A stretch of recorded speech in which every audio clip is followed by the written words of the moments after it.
கலைஞர் கலைஞர் கலைஞர் கலைஞர் கலைஞர் கலைஞர் கலைஞர் கலைஞர் கலைஞர் கலைஞர் கலைஞர் கலைஞர்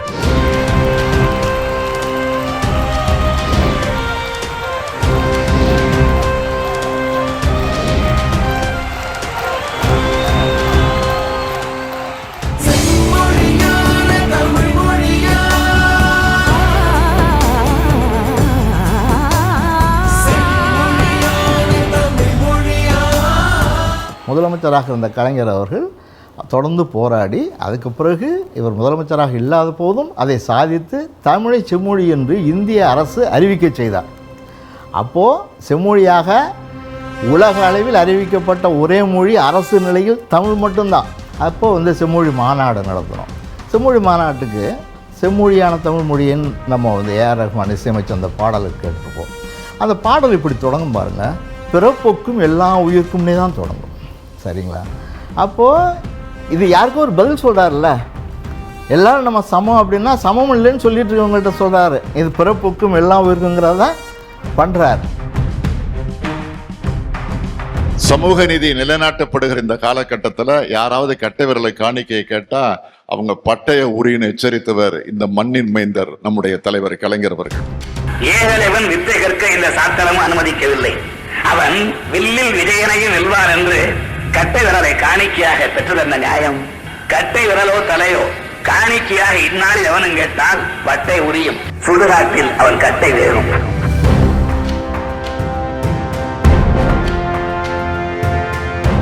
இது துரோணாச்சாரியர்கள் காலம் கிடையாது, ஏகலைவரின் காலம். இது கலைஞர் உருவாக்கி தந்திருக்கக்கூடிய காலம். அடுத்த வரி நீங்கள் யாதுமுறை யாவரும் கேள்வி சொல்கிறாரு. அது திருக்குறளுக்கு முந்தைய காலத்தை சேர்ந்த பாடல் வரி. புறநானூறு கணியன் பூங்குன்றன் கால வரிசைப்படி அதுதான் அவர் சொல்லியிருக்கணும். அதை சொல்லாமல் எடுத்தோன்னே என்ன பண்ணுறாரு, யாருக்கோ பதில் சொல்கிறார். பிறப்புக்கும் எல்லாம் உயிர்க்குங்கிறத முதலடியாக வச்சு யாதுமுறை யாவரும் கேள்வி அடுத்ததாக வச்சு இந்த ரெண்டையும் இணைப்பாருங்க. ஒரு 2000 ஆண்டுகளுக்கு முற்பட்டது திருக்குறள்னு வச்சுங்க, ஒரு 3000 ஆண்டுகளுக்கு முற்பட்டது புறநானூறுன்னு வச்சுங்க. இந்த 2000 3000க்கு இடையில் ஒரு 1000 ஆண்டுகளை ஒரு சொல்ல கொடுத்து இணைச்சிடுவார். ரொம்ப நுட்பமான அந்த நெய்தல் வேலை இருக்குது பாருங்கள். என்ன சொல்கிறாரு, பிறப்புக்கும் எல்லா உயிர்க்கும் பிறந்த பின் அப்படிங்கிறதான் இவருடைய சொல்லாச்சு. மீதெல்லாம் இலக்கிய சொற்கள். பிறந்த பின் யாதுமுறை யாவரும் பறக்கிறது முடிய பின் யாதுமுறை யாவரும் கேள்வி இருக்க முடியும். பிறந்த பின் யாதுமுறை யாவரும் கேளுங்கிறது இப்படியான ஒரு அற்புதமான செம்மொழி வாழ்த்து பாடலையும் பாடி தமிழை மொழி சமத்துவத்தை உருவாக்குகிற படைப்புகளை அவர் பண்ணியிருக்காருன்னு தோன்றுது. பிறப்புக்கும் எல்லா உயிர்க்கும் பிறந்த பின்னர்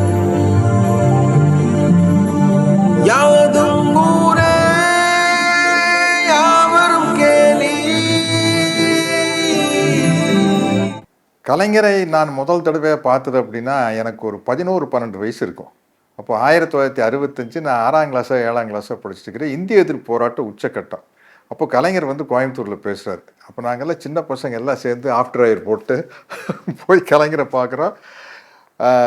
ஏன் இந்தி திணிப்பை எதிர்க்கிறோம் அப்படிங்கிறது ஒரு 11-12 வயசு பையனுக்கு புரிகிற அளவுக்கு தெளிவாக பேசுகிறார் கோயம்புத்தூரில்.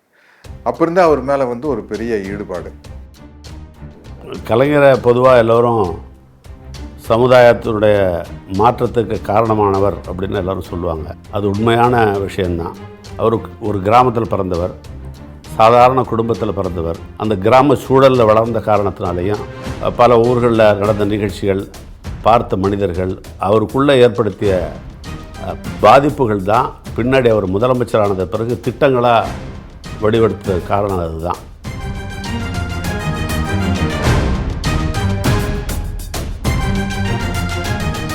குடிசைமாற்றுவாறு ஏற்படுத்துவதற்கு காரணகர்த்தாவாக இருந்தவரே முதலமைச்சர் கலைஞர் தான். ஏன்னா நிறைய சென்னையில் குடிசைகள் மிக அதிகம். மக்களுக்கு போதிய அடிப்படை வசதிகள் இல்லாமல் அவங்க ரொம்ப கஷ்டப்பட்டு இருந்தாங்க.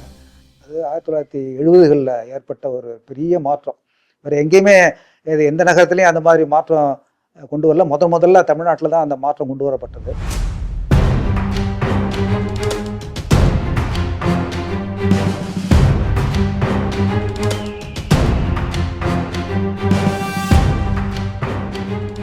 அதான் 50வது பிறந்த நாளப்போ அவர் தொடங்கின திட்டம் தான் கை ரிக்ஷாக்களை ஒழித்து சைக்கிள் ரிக்ஷாக்களை இலவச சைக்கிள் ரிக்ஷாக்களை வழங்கக்கூடிய ஒரு திட்டம்.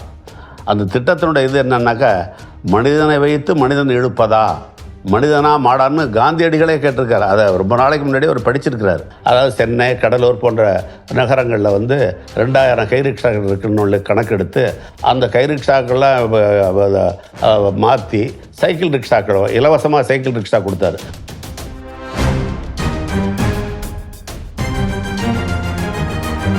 அதுக்கு அடுத்த திட்டம் இலவச குடிமனை அனுபவதாரர் சட்டம்னு ஒரு சட்டத்தை கொண்டு வந்தார். ஏறத்தாழ 1,75,000 பேர் ஐடென்டிஃபை பண்ணி அவ்வளோ பேருக்கு அவங்க இருக்கிற குடிமனையை பட்டாவாக ஃப்ரீயாக கொடுத்தார் கலைஞர்.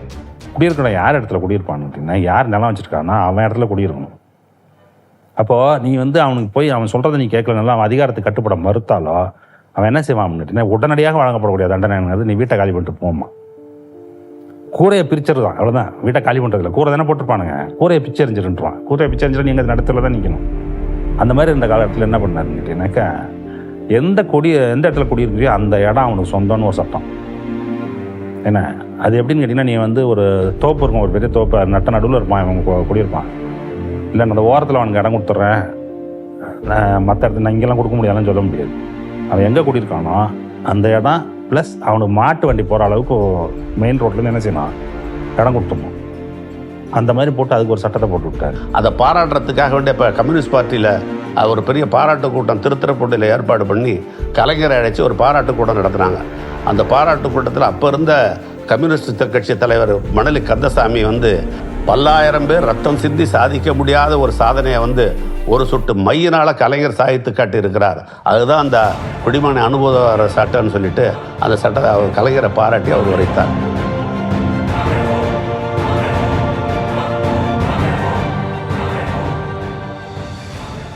பரம்பரையாக அந்த வேலை வருதில்ல, கிராமப்புறத்தில் இருக்கக்கூடிய அதிகாரம், இந்த நிர்வாகத்தினுடைய அரசு நிர்வாகத்தினுடைய கிராமப்புறத்தினுடைய முகம் யாருன்னா அவன் தான். முன்சிபார் போனவனும் இவனு தான் அந்த முகம். அப்போ அந்த ரெண்டையும் பரம்பரையாக வர்றதுங்கிறது காலி பண்ணணுங்கிறதுக்காக ஒரு சட்டம் ஏற்றப்படுகிறது. இனிமேல் எப்படின்னு கேட்டிங்கன்னா, பரீட்சை நடத்துவாங்க. பரீட்சையில் யார் பாஸ் ஆகிறானோ அவனுக்கு ரேங்க் லிஸ்ட்டை போட்டு அவன் ஒரு அரசு அலுவலராக அங்கே போய் உட்காருவான். அவன் அப்போ நீ ரிசர்வேஷன்லாம் கொண்டு வந்துடுறாங்க இல்லையா? ஏன்னா 25 கம்யூனிஸ்ட் ஃபஸ்ட்லேயே வந்துடுதில்ல, அப்படியே தொடர்ச்சி அப்படியே வந்துக்கிட்டே வருதில்ல. வரும்பொழுது பழைய மாதிரி என்ன மேலில் இருக்கிறவன் தான் இருக்க முடியும், நிலம் வச்சுருக்கவன் தான் இருக்க முடியுங்கிறதெல்லாம் மாறி குப்பை சுப்பான் எவனாக இருந்தாலும் சரி, எங்கள் காலேஜில் படிச்சிருப்பான், பரீட்சை எழுதியிருப்பான், பாஸ் ஆகிருப்பான், பாஸ் ஆனால் அங்கே வருவான், 2 வருஷம் இருப்பான், 3 வருஷம் இருப்பான். அப்புறம் கலெக்டர் பார்த்து அவனை ட்ரான்ஸ்ஃபர் பண்ணி இன்னொரு ஊருக்கு போடுவார், அவன் போயிடுவான். இவனுக்கு அந்த ஊருக்கு எந்த இதுவும் கிடையாது. என்ன கிடையாது, அங்கே ஆட்சி செய்கிறதுக்குலாம் அவனுக்கு ஒன்றும் வேலை கிடையாது, நிர்வாகம் மட்டும் பண்ணிட்டு போயிடுவான். அவன் நிர்வாகம் இல்லாமல் ஆட்சியில் பண்ணிகிட்டு இருந்தான். அது மாதிரி அதை மாற்றுறாங்க. அடுத்து கலைஞருடைய திட்டங்களில் மிகவும் முன்மாதிரியான திட்டம், ஏழை விவசாயிகளுக்கு விவசாய கூலிகளுக்கு பயனளிக்கக்கூடிய திட்டம் எதுன்னு பார்த்தா நில சீர்திருத்த திட்டம்.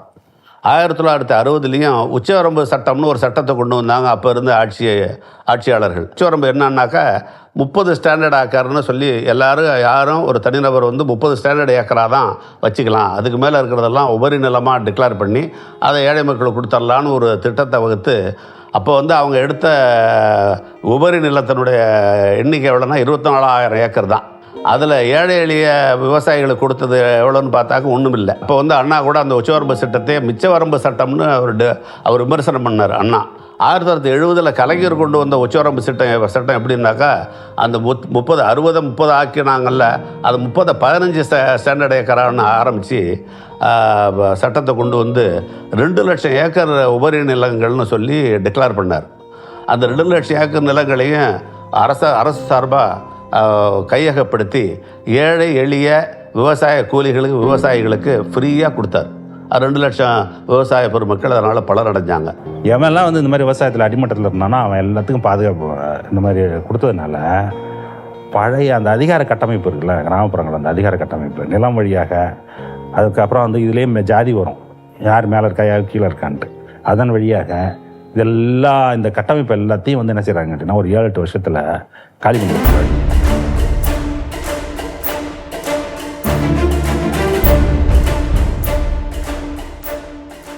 கலைஞருடைய படைப்புலகம் என்பது சமத்துவத்தை காணுகிற படைப்புலகமாக இருக்கிறது.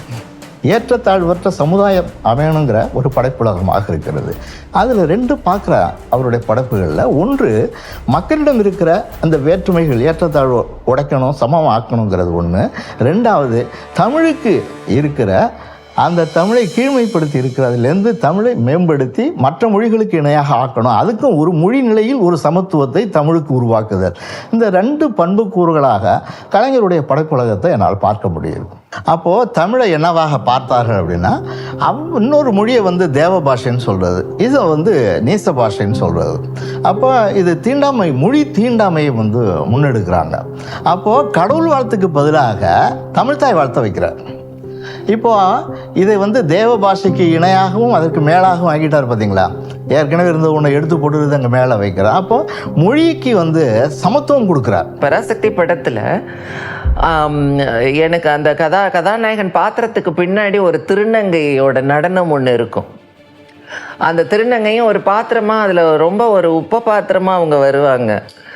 எனக்கு வந்து கற்பனை பண்ணி பார்ப்பேன், இதெல்லாம் வந்து அதற்கு முன்னே வந்து திரைப்படங்களில் வந்து ஒரு திருநங்கை பாத்திரத்தை வந்து ஒரு தெருக்கூத்து கலைஞராக காமிச்சதெல்லாம் அதுக்கு முன்னே கிடையாது. அதன் பிறகு வந்து ஒரு விதவை மறுமணம்ங்கிறத வந்து சிந்திக்க முடியும்.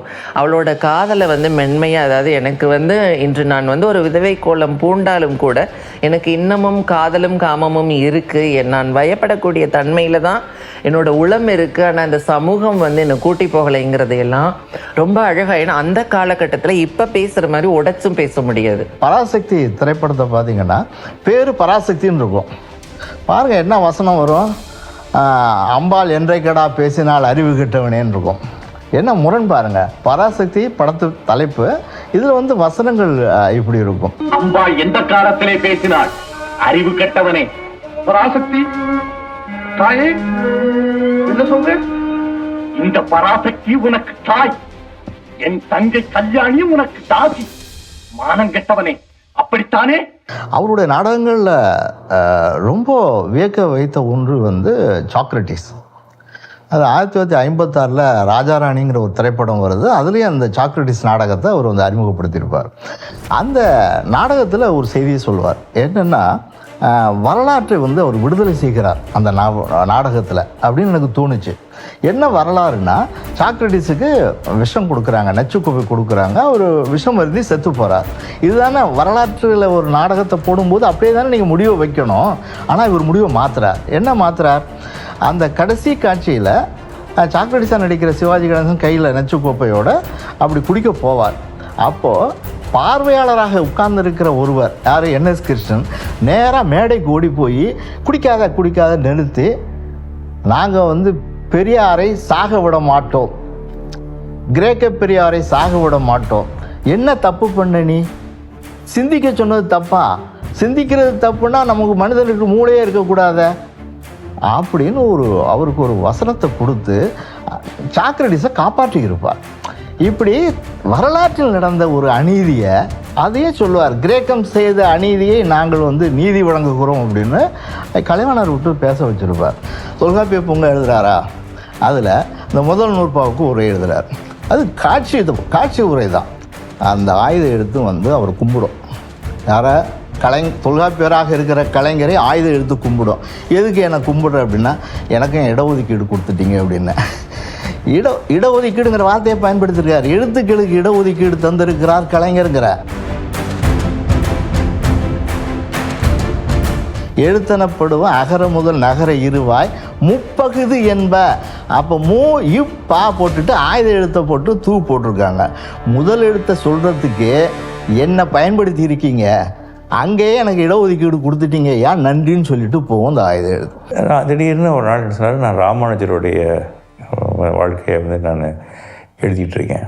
கேட்குறேன், தப்பாச்சுக்காதீங்க, நீங்கள் வந்து பயங்கரமான ஆசிரியர், நீங்கள் இவரா பயங்கரமான ஆசிரியர், நீங்கள் அப்படி வந்து பழுத்த வைஷ்ணவ படத்தை பற்றி நீங்கள் என்னையா எழுதிட்டுருக்கீங்க, நீங்கள் அது ஏற்றுக்குவாங்களா முதல்ல எல்லாரும் அப்படின்னு பார்த்தாரு. பார்த்துட்டு, இதுதான் பல பேர் நீங்களாம் படித்தவங்க, உங்களுக்கே நான் வந்து சொல்லணும்னு நிலைமையில் இருக்குது. இதுதான் உண்மையான இது.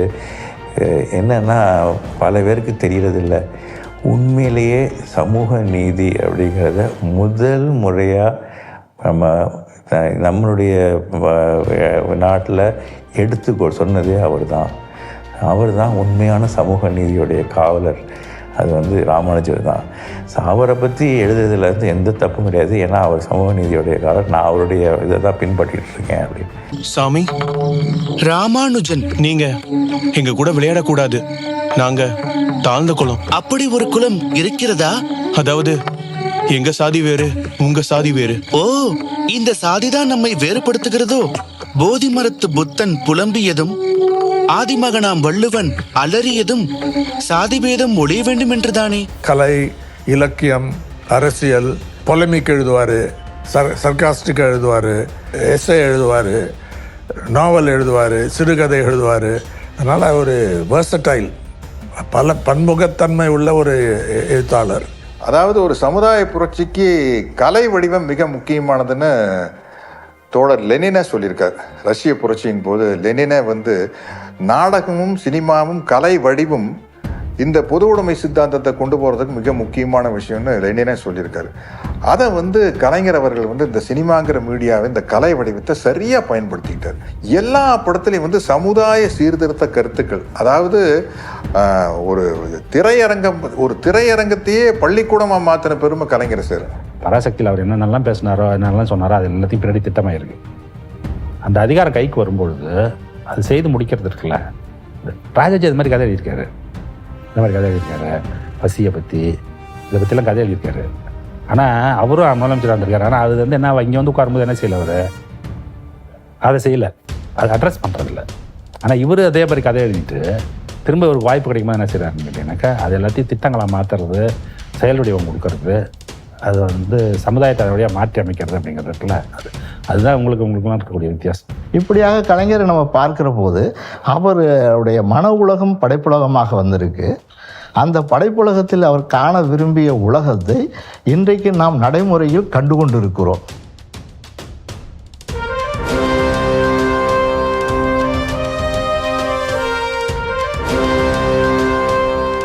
யூஸ்வலி நீங்கள் நம்ம பொலிட்டிக்கல் லீடர்ஸ் எல்லாம் பார்த்தீங்கன்னா ரொம்ப சீரியஸாக இருப்பானுங்க.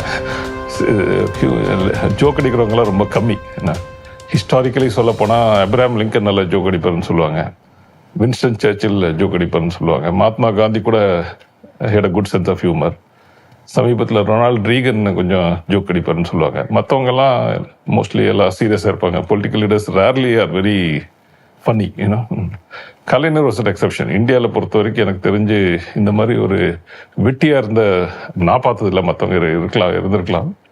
எனக்கு தெரிஞ்ச வரைக்கும் இவர் ஒரு very good sense of humour. யார் கலைஞர். மீட்டிங் ஆகட்டும், நார்மல் இதாகட்டும், கலெக்டர்ஸ் கான்ஃபரன்ஸ் ஆகட்டும், எந்த இதில் ஒரு 15 மினிட்ஸ்க்கு ஒரு ஜோக் எதாவது அடிச்சுட்டே இருப்பார். And in fact people say, psychologist say that humour is associated with high intelligence. நான் ஒரு தடவை பார்த்தேன், அவர் வீட்டுக்கு போயிருந்தேன். அவரை இறங்கி அந்த படியிலிருந்து வரும்போதே அவர் டிராப்டை கையில் கொடுத்துட்டாங்க. அப்படியே நின்று யார் வந்திருக்காங்கிற அந்த இடமே தெரியாமல் அதில் கான்சன்ட்ரேட் பண்ணி அதில் ஒரு கரெக்ஷன் போட்டு இதை இஷ்யூ பண்ணி கொடுக்குறாரு.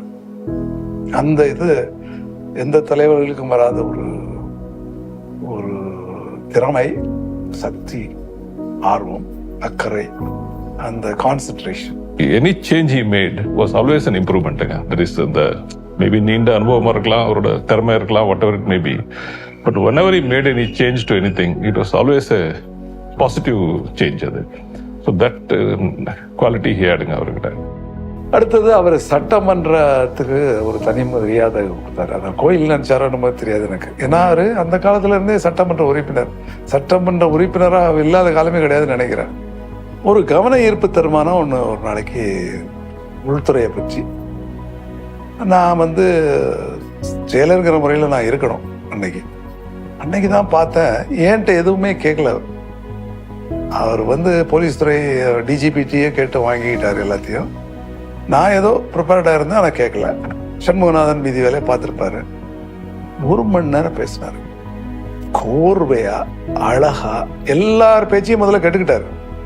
அவங்க சொல்ற கிரிட்டிசிசம், அட்டாக் எல்லாத்தையும் கேட்டுட்டு கடைசியா 1 மணி நேரத்திற்கு விளக்கம், தெளிவாக, கோர்வையாக. அது மாதிரி அசத்துட்டேன்னா அவட்ட போய் வாழ்த்தும் சொல்ல முடியாது. ஏன்னா அந்த தகுதி எனக்கு கிடையாது. அதாவது எனக்கே அது வந்து கேட்குறதுக்கு இந்த மாதிரியான செய்திகள்லாம் இருக்கா நம்ம துறையை பற்றி அந்த தெரிகிற அளவுக்கு பேசினாரு.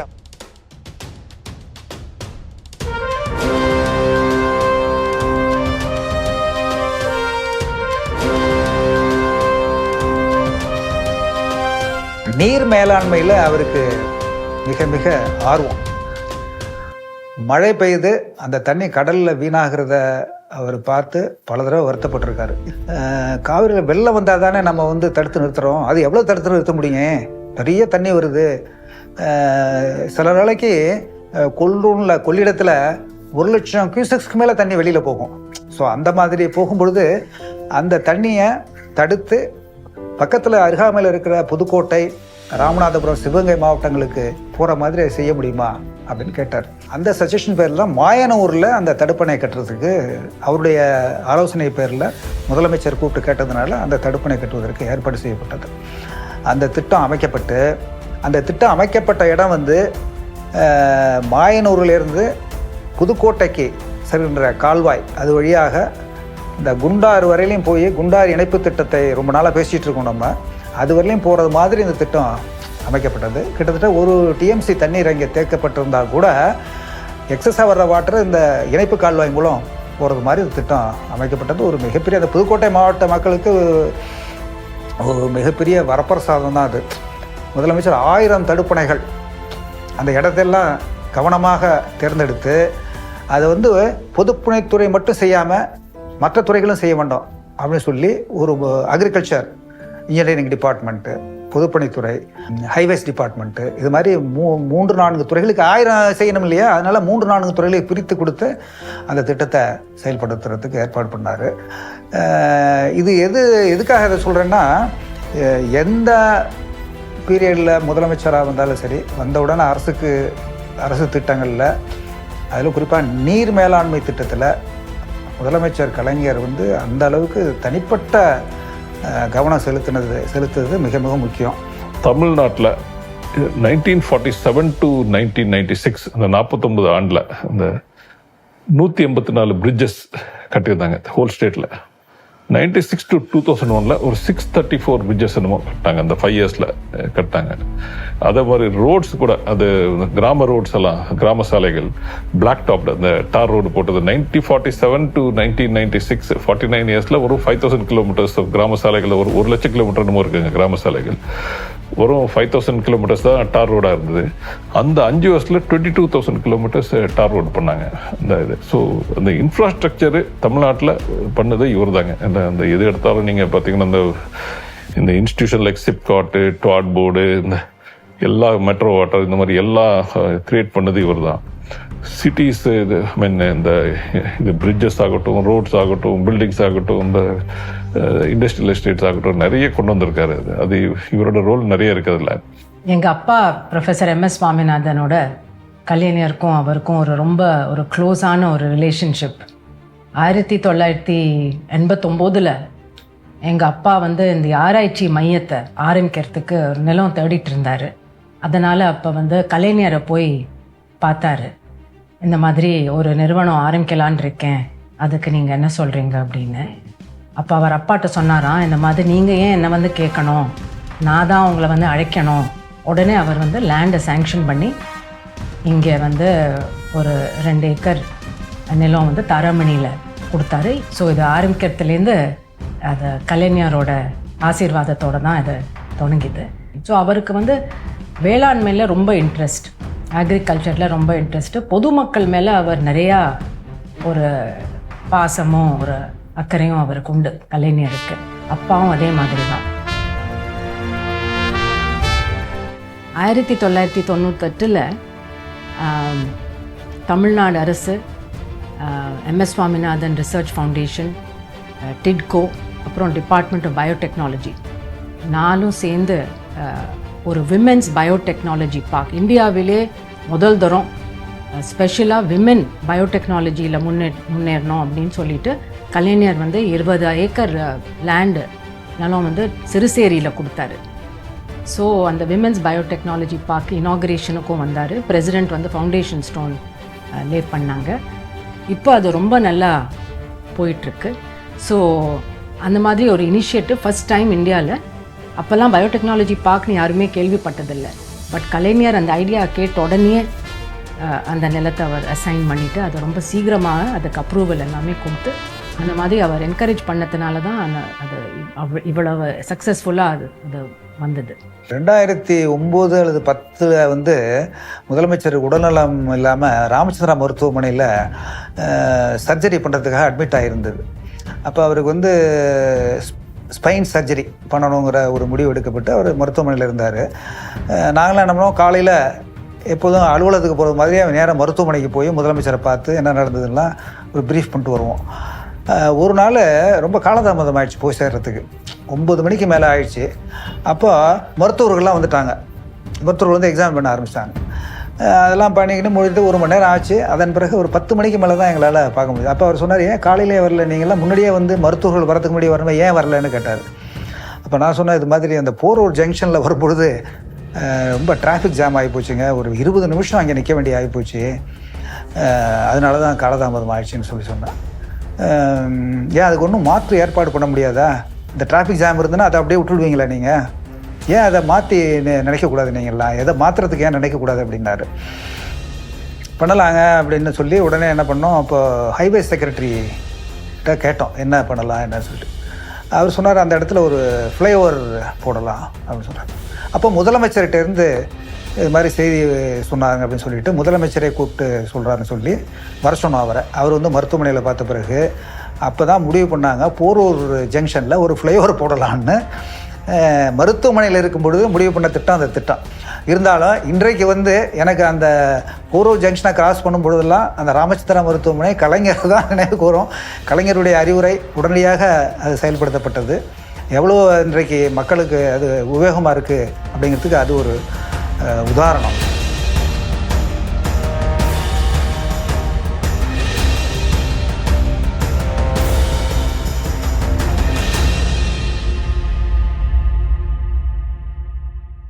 மின்சார வாரியம் நிதி அறிக்கையை வந்து அசம்பிளியில் டிஸ்கஸ் பண்ணுவாங்க.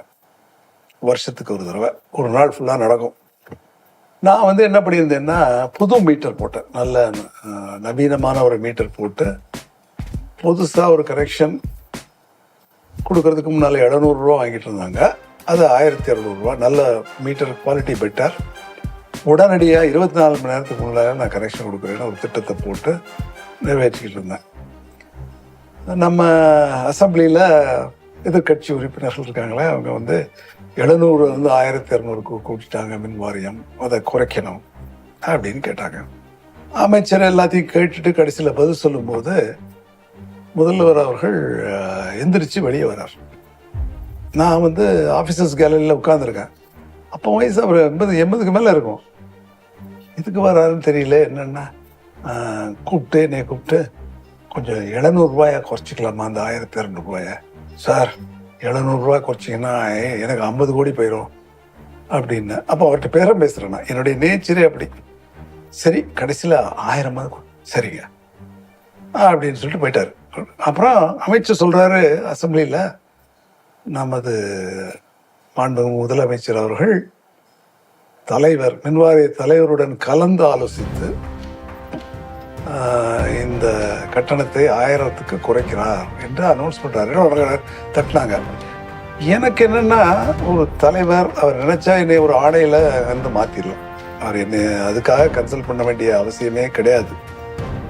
அதான் அந்த பெருந்தன்மை, அது அவருடைய முடிவை நாம் கொஸ்டின் பண்ணுறோங்கிற ஒரு நினைப்பு. அதன் அடிப்படையில் அவர் அந்த வயசுலேயே எந்திரிச்சு வெளியே, நமக்கு இப்போவுமே எந்திரிச்சு வெளியே வர்றது கஷ்டப்படுது, எந்திரிச்சு வெளியே வந்து என்னோட ஆலோசித்து அதை குறைத்தார். மத்திய அரசில் கூடங்குளத்தில் ஒரு அணுமின் நிலையம் ஏற்படுத்தணும்னு ஒரு கடிதம் வந்தது. நான் மாவட்ட கலெக்டராக இருக்கும்பொழுது அந்த கடிதம் எனக்கு வந்தது.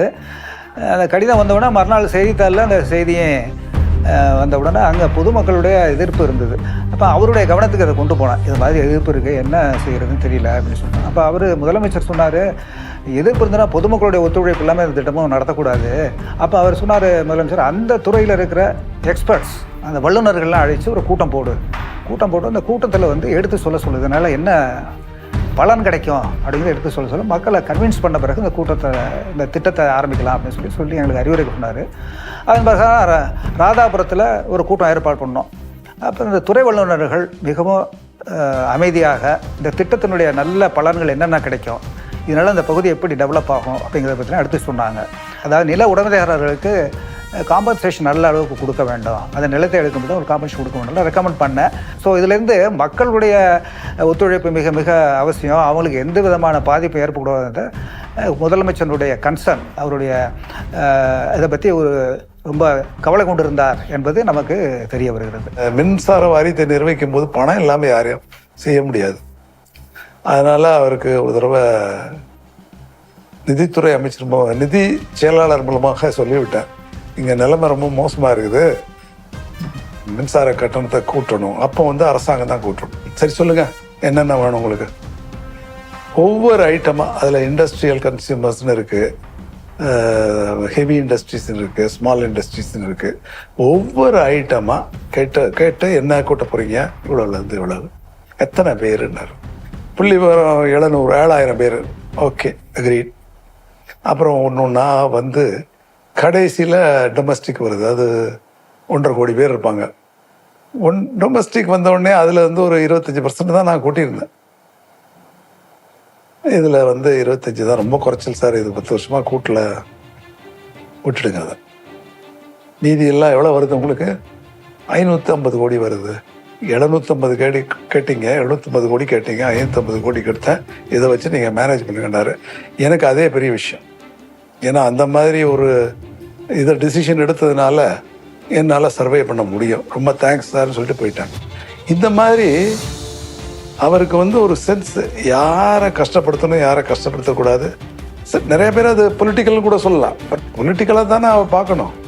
நாங்கள் அட்மினிஸ்ட்ரேட்டிவாக எத்தனை பர்சன்டேஜ் எவ்வளோ நாள் கூட்டல் இருந்தால் பார்ப்போம். அந்த மாதிரி எடுத்து அவர் முடிவெடுக்கக்கூடிய திறமை, ஆற்றல் அவருக்கு இருந்தது. விமர்சனம் சொன்னால் முதல்ல ஏன் அப்படி பண்ணீங்கன்னு கேட்டாலும் நம்ம போய் பார்த்துட்டு இருந்தால் அவரோட டிபேட் பண்ணலாம், விளக்கம் கொடுக்கலாம், ஓரளவுக்கு பர்சுவேட் பண்ணலாம். அவர் உங்களை பர்சுவேட் பண்ணுவார், கரெக்டாக தான் இது செய்தேன். விமர்சனத்தை சகிக்கக்கூடிய ஒரு தன்மை. இந்த செய்தித்தாளில் படித்து விட்டு அதில் ஃபாலோ அப் ஆக்ஷன் என்ன எடுத்தோன்னு கேட்பார். நிறைமாத கர்ப்பிணியாக இருந்த ஒரு பெண்மணி மருத்துவமனைக்கு போவதற்கு வசதி இல்லாததுனால மிகுந்த சிரமத்துக்கு உட்பட்டு அந்த குழந்தை இறந்து பிறந்தது அப்படின்னு செய்தி வந்தது. அது பார்த்தோன்னா என்னையா இது மாதிரிலாம் நடக்குது, இதுக்கு ஏதாவது நம்ம கவர்மெண்ட்டில் செய்ய முடியாதா? இது மாதிரி ரிமோட் பிளேசஸ், ரொம்ப தூரமாக இருக்கின்ற பகுதியிலிருந்து மருத்துவமனைக்கு செல்வதற்கு நம்ம எதுவும் வசதி செய்து கொடுக்கக்கூடாதா? இது வேறு எந்த மாவட்டத்தில், வேறு எந்த மாநிலத்தில் செய்திருக்காங்களா அப்படின்னு கேட்டார். நான் சொன்னேன், ஆந்திராவில் இது மாதிரி ஒரு ஆம்புலன்ஸ் திட்டம் ஒன்று செயல்படுத்தியிருக்காங்க அப்படிங்கிறத சொன்னேன். அப்போ அதை போய் நீ ஸ்டடி பண்ணிட்டு வர சொல்லு. பார்த்துட்டு அவங்க ஒரு அறிக்கை கொடுத்தாங்க, இது மாதிரி இருக்குது, இந்த திட்டத்தை நம்ம செயல்படுத்தலாம், ஆம்புலன்ஸ் கொடுத்து தனியார் மூலம் கொடுக்கலாம் அப்படின்னு சொல்லி ஒரு திட்ட அறிக்கை ஒன்று கொடுத்தாங்க. அப்போ தான் 108 ஆம்புலன்ஸ் திட்டத்தை முதல்ல தொடங்கி வச்சார்.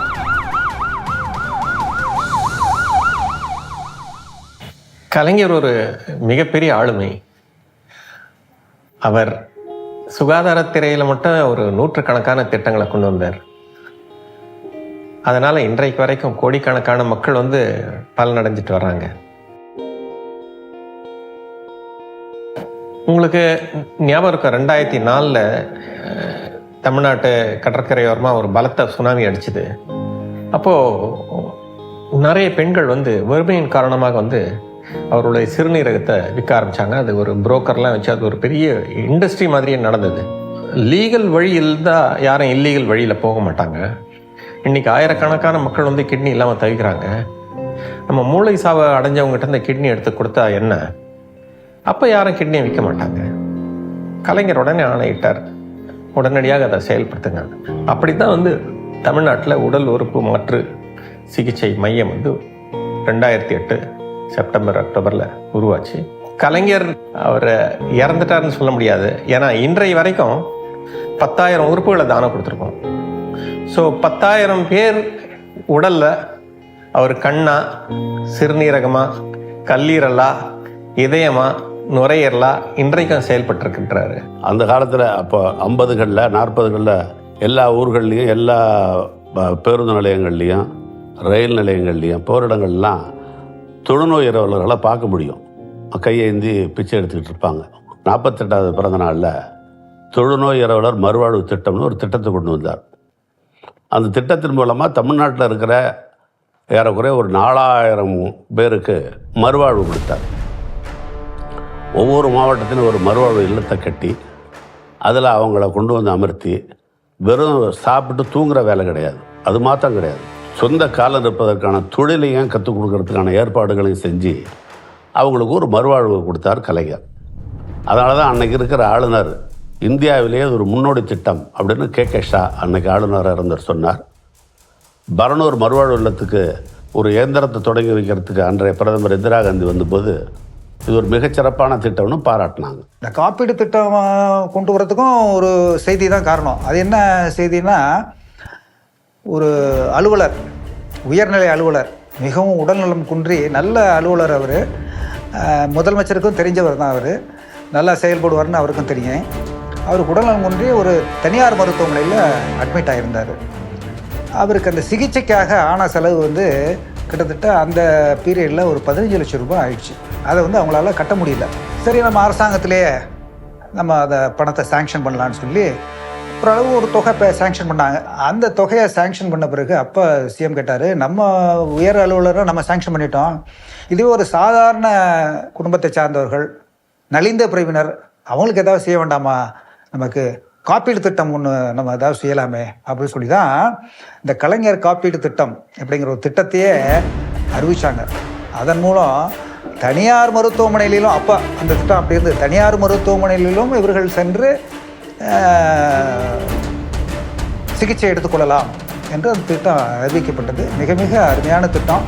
1953 பரமக்குடியில் ஒரு பொதுக்கூட்டத்தில் பேசிட்டு திருச்சிக்கு திரும்புகிற வழியில் திருப்பத்தூரை நெருங்கும்போது எல்லாரும் தூங்கிடுறாங்க. வண்டியில் தூங்க ஆரம்பித்து ஒரு மைல்கல்லில் மோதி எல்லாரும் கீழே விழுந்துடுறாங்க.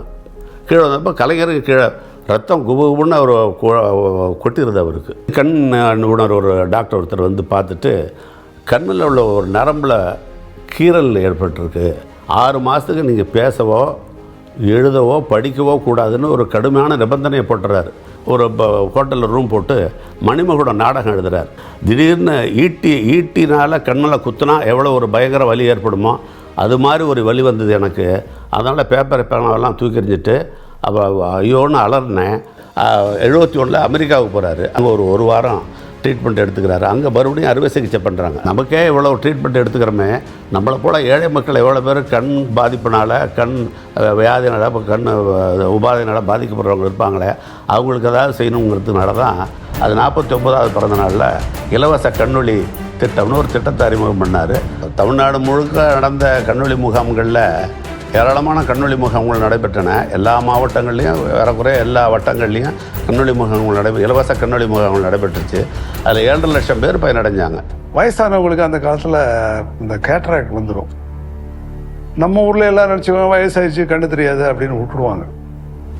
நம்ம அரசாங்கம் அப்போ வந்து முதலமைச்சர் நம்ம கலைஞர் தான் என்ன பண்ணாங்கன்னா, இதை வந்து அறுவை சிகிச்சை மூலமாக குணப்படுத்தலாம். அந்த காலத்து அறுவை சிகிச்சை வேறு மாதிரி, இப்போ ஒரே நாளில் அனுப்பிச்சிடுறாங்க.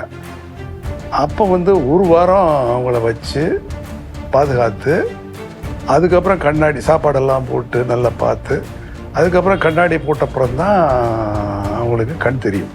அதனால் நான் கண்ணாடி போட்டுட்டு கையை காமிப்பேன், தெரியுதான்னு. அப்போ அந்த முகத்தில் இருக்கிற மகிழ்ச்சி இருக்குது பார்த்தீங்களா, ஓ மை காட். இது வந்து அரசாங்கத்தில் யாரும் செய்யலை. வயசானவங்க அவங்களுக்கு கேட்ராக்ட் ஆப்ரேஷனுக்கெல்லாம் வசதி இருக்காது அந்த சமயத்தில். அதுக்கப்புறம் நான் 1995 ஹெல்த் செக்ரட்டரி ஆகிட்டேன். ஹெல்த் செக்ரட்டரி ஆகும்போது உலக வங்கி இதே திட்டத்தை இந்தியா பூரா நிறைவேற்றுறாங்க. அந்த கண்ணொளிங்கிறது பார்க்குறதுக்கு சொல்கிறதுக்கு ஒரு சாதாரணமான விஷயமா தோணலாம்.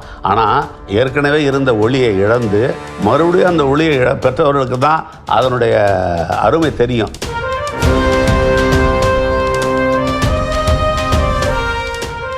ஸோ பிறவிலே சுத்தமாக காது கேட்கலன்னு வச்சுங்களேன். அப்போ அது வந்து ஒரு இரட்டை ஊனம், டபுள் ட்ராஜடி. ஏன்னா வந்து காது கேட்கலன்னா மொழியும் வளர்ச்சி இருக்காது. அப்போ இந்த காக்லியர் இம்ப்ளான்ட்டுங்கிறது ஒரு அதிநவீன ஒரு கண்டுபிடிப்பு. இந்த கடந்த ஒரு 20 ஆண்டுகளாக அது இருக்குது. அந்த காக்லியர் இம்ப்ளான்ட்டில் உள்ள என்னென்னா, இந்த பிறவி ஊனங்கள் உள்ள குழந்தைங்களுக்கு உள்காதில் செவித்திறன் வேலை செய்கிற அந்த அணுக்கள்லாம் போயிடும். இந்த காக்லியர் இம்ப்ளான்ட்டுங்கிறது நாங்கள் அறுவை சிகிச்சை பண்ணி இந்த உள்காதில் பொருத்தினோன்னா அந்த பாதிப்பான உள்காதை தாண்டி நரம்புக்கு சத்தங்கள் கொடுத்தோன்னா அந்த பிள்ளைங்களுக்கு காது கேட்கும். ஸோ இது வந்து ஒரு அதிக செலவுள்ள ஒரு டெக்னாலஜி. அந்த காலத்தில் நான் சொல்கிற பீரியடில் அப்போது ஒரு 6 லட்சம் ரூபா. அப்போது நிறைய பிள்ளைங்களுக்கு காது கேட்காமல் இருக்காங்க. தமிழ்நாடு தான் வந்து காது கேளாத பிள்ளைங்களுக்கு தலைநகரம்னாலே தமிழ்நாடு தான் அப்படின்னா எவ்வளோ இருக்காங்க நினைக்கிறீங்க? நிறைய இருக்காங்க ஐயா. இந்த மாதிரி அப்போ தான் ஸ்டாட்டிஸ்டிக்ஸில் சொன்னேன். பின்ன நீங்கள் பண்ணி தானே ஆகணும், நீங்கள் ஏன் பண்ணாமல் இருக்கீங்க அப்படின்ட்டு. எவ்வளோ உங்களுக்கு தேவைப்படும் அப்படின்னாரு.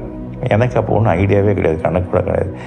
நான் சொன்னேன், சிரிச்சுட்டு சொன்னேன், எனக்கு ஒரு 200 இம்ப்ளான்ட், எனக்கு நிறைய 200னா 6 லட்ச ரூபானா கணக்கு வச்சுக்கோங்க.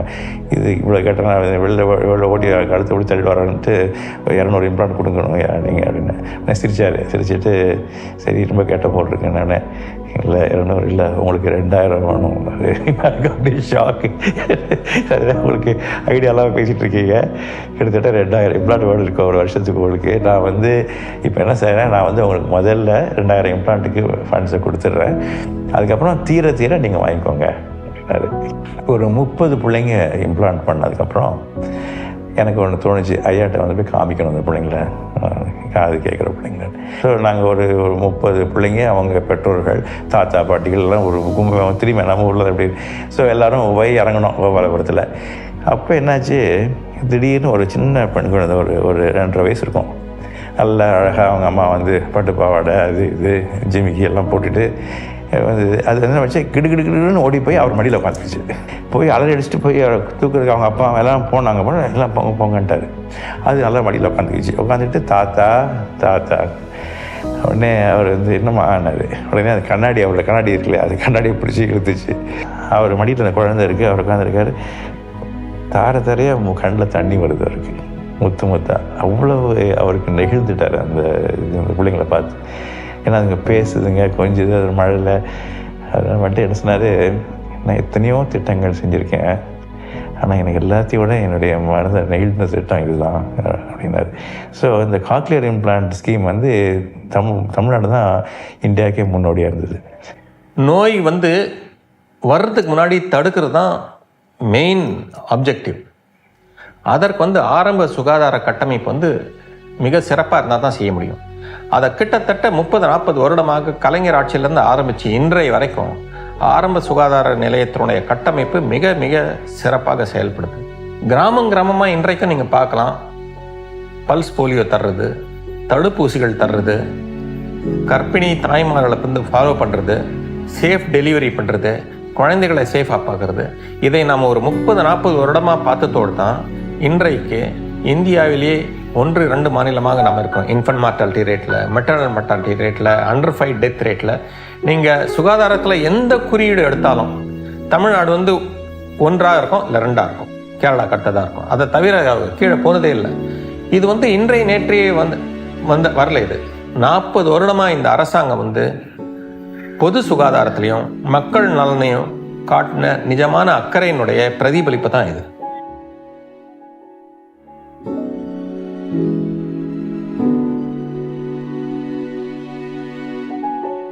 ஆனால் மருத்துவ கட்டமைப்பும் தேவை. ஆகவே தான் கலைஞர் என்ன சொன்னார், ஒரு மாவட்டத்திலையும் மருத்துவக் கல்லூரி வேணும். சென்னை மருத்துவக் கல்லூரியில் என்ன சிகிச்சை கிடைக்குதோ அதே சிகிச்சை கடைக்கோடியில் உள்ள மருத்துவக் கல்லூரியிலையும் கிடைக்கணும். அந்த ட்ரீமோட தான் அவர் ஆரம்பித்தார். இன்றைக்கு கிட்டத்தட்ட அவருடைய கனவு பலிச்சிடுச்சு. கிட்டத்தட்ட அனைத்து மாவட்டங்களிலும் நம்ம மருத்துவக் கல்லூரி வச்சிருக்கிறோம்.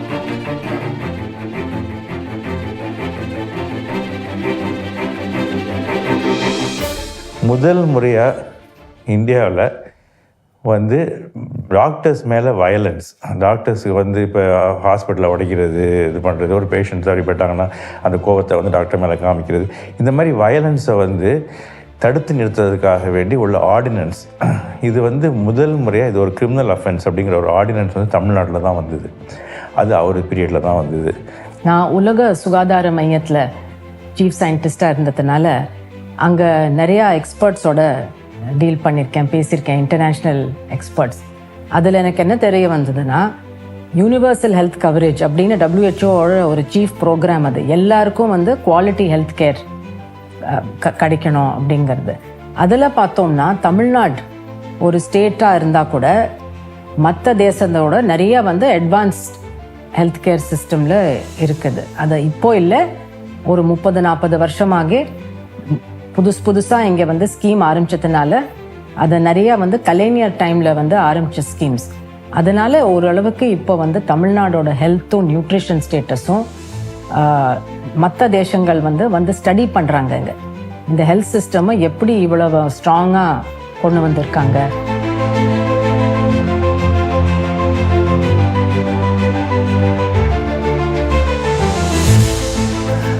எங்கேயாவது ஆக்சிடென்ட் நடந்துச்சுன்னா அப்போ அவர் சொல்லுவார், எனக்கு இன்றைக்கி மதியம் சாப்பிட முடியல, இந்த ஆக்சிடென்ட் டிவியில் பார்த்தேன், இதுக்கு ஏதாவது நடவடிக்கை எடுக்கக்கூடாது அரசாங்கத்தில், நீங்களாம் பார்க்கணுன்னு சொல்லுவார். அப்போ காவல்துறை அதிகாரிகள் எல்லாம் அழைத்து ஒரு கூட்டம் போட்டோம். அப்போ தான் உடனே என்ன பண்ணாங்க, எல்லா காவல்துறை அதிகாரிகளும் இந்த இரவு நேரத்தில் இந்த ஆக்சிடெண்ட் அதிகமாக நடக்குது அப்படிங்கிறதெல்லாம் ஒரு கணக்கெடுத்து அந்த இரவு நேரத்தில் ஆக்சிடென்ட் நடக்கிறதுக்கு என்ன காரணம் அப்படிங்கிறதெல்லாம் கண்டறிந்து இந்த செக் போஸ்ட் அங்கங்கே இந்த இதெல்லாம் இருக்கு இல்லையா, செக் போஸ்ட், அந்த செக் போஸ்ட்லாம் காவலர்களை நிறுத்தி அந்த டிரைவர்ஸுக்கு எங்கேயாவது ஒரு இடத்துல ஓய்வு எடுக்கணும் அல்லது அவங்களுக்கு டீ வேணும்னா டீ கொடுக்குறது, அப்புறம் வாகனங்களுக்கு பின்னாடி அந்த ரெட் லைட் அல்லது ரிஃப்ளெக்டர் அது இல்லாமல் வாகனம் செல்லக்கூடாது அப்படிங்கிற ஒரு திட்டத்தை ஆரம்பித்து தமிழ்நாடு முழுவதும் அந்த திட்டம் நல்ல முறையில் செயல்படுத்தப்பட்டது.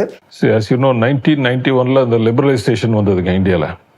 இந்த லிபரலைசேஷனில் மேக்ஸிமம் பெனிஃபிட் அடைஞ்சது Tamil Nadu and Karnataka to some extent. இந்த சதர்ன் ஸ்டேட்ஸ் தான் மேக்ஸிமம் பெனிஃபிட் அடைஞ்சாங்க. ஏன்னா இங்கே தான் ஸ்கில்டு மேன் பவர் இருக்குது, ஒரு எஃபிஷியன்ட் அட்மினிஸ்ட்ரேஷன் இருக்குன்னு சொல்லி ஈவன் மல்டிநேஷ்னல் கம்பெனிஸோ இல்லை மற்ற இந்தியன் பெரிய கம்பெனிஸ் எல்லாம் prefer to invest in Chennai ஒரு பெங்களூர் அந்த மாதிரிங்க. ஸோ இதில் கலைஞர் பங்கு பெருசாக இருக்குது. போத் டியூரிங் 96, 2001 அண்ட் 2006, 2011 ஐடிக்கும் ரெகுலர் இண்டஸ்ட்ரீஸ்க்கும் ஹஸ் கிவன் அ பிக் பூஸ்ட்டுங்க.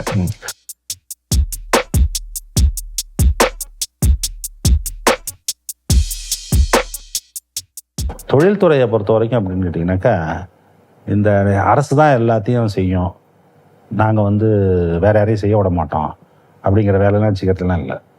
அவர் என்ன பண்ணாருன்னு கேட்டிங்கனாக்கா, ரொம்ப காம்ப்ளெக்ஸான தொழில்நுட்பம் இருக்கக்கூடிய விஷயங்கள்லாம் இருக்குல்ல, அதெல்லாம் நம்மளால் பண்ண முடியாதுங்கிற அப்படின்னு தெரிஞ்சுட்டு அப்போ அவர் என்ன செய்கிறாரு, இந்த மாதிரி ஜாயின்ட் செக்டர்னு ஒரு அமைப்பு உருவாக்குறாரு. ஜாயின்ட் செக்டர்னா எப்படின்னு கேட்டிங்கன்னா, தனியார் பங்களிப்போடு அரசு முதலீடு செஞ்சு வேலையை செய்கிறது அப்படின்ட்டு. தொழில் வளர்ச்சியில் அவருக்கு, தமிழ்நாட்டின் தொழில் வளர்ச்சியில் அவருக்கு மிக்க ஈடுபாடு. மாதம் ஒரு முறையுமே ஒரு கூட்டம் நடக்கும். என்ன நடக்குது தொழில்துறையில், என்னென்ன செஞ்சுருக்கீங்க, என்னென்ன திட்டங்கள் எல்லாம் நிறைவேற்றிருக்குங்க அப்படின்னு கேட்பார். இது முடிஞ்சு இந்த அவருடைய டென்யூர் முடிஞ்சு அந்த பிரசிடென்ட் ரூலுக்கு அப்புறம் நம்ம ஜெயலலிதா அம்மா முதலமைச்சராக வராங்க. அப்போ என்னையை தான் முதல்ல கூப்பிட்டு ப்ரீஃப் பண்ண சொன்னாங்க. எல்லாம் தயாராக வச்சுருந்தேன். அப்போ அவங்க அந்த கூட்டத்திலேயே தலைமைச் செயலாளர் கேட்டார், இவ்வளோ வேலையாக நடந்திருக்கு தமிழ்நாட்டில்னாரு. எனக்கு இன்னும் ஞாபகம் இருக்குது. ஆமாங்க நடந்திருக்கு அப்படின்னு சொன்னேன்.